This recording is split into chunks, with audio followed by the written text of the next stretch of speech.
A welcoming ceremony decked out in red for the two leaders meeting in Caracas. Russian Prime Minister Vladimir Putin on his first visit to the South American country, and his host, Venezuelan President Hugo Chavez.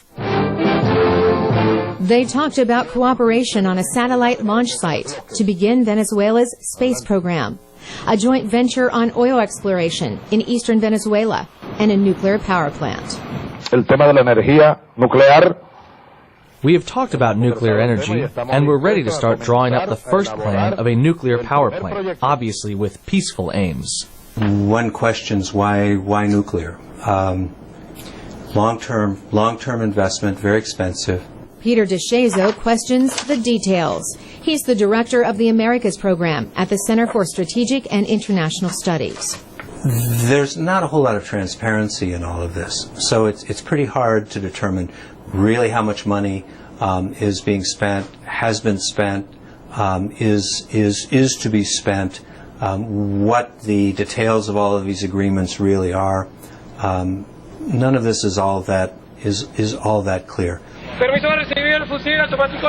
In the past 5 years, Venezuela has purchased $4 billion of Russian arms, including fighter jets, Mi-17 helicopters, and 100,000 Kalashnikov rifles. The Russian Prime Minister said after this trip, Venezuela will buy $5 billion more in Russian weaponry. The United States wants to know why. State Department Assistant Secretary P.J. Crowley.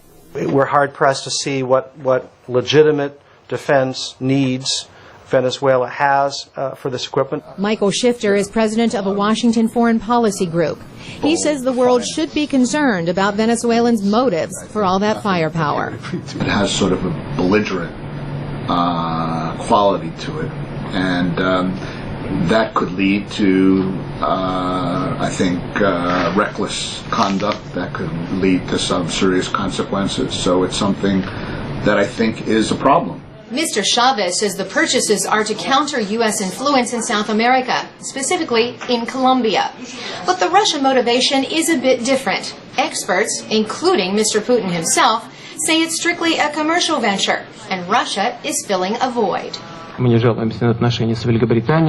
If the United States does not want to sell its military equipment to other countries, and in particular Venezuela, well, it's difficult for him to hear, but it's good for us. And long may it continue. As we say in Russia, there's always someone to fill a vacancy. Some think Russia also wants to prove its strength, especially in America's backyard, Latin America. But the promises of more arms and agreements for space programs, oil, and nuclear power come at a time when both Russia and Venezuela face monumental internal problems.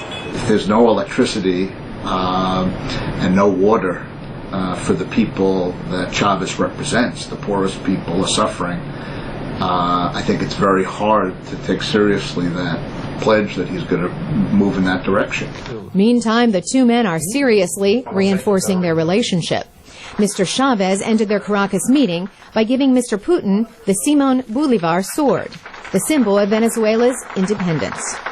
Carolyn Presutti, VOA News.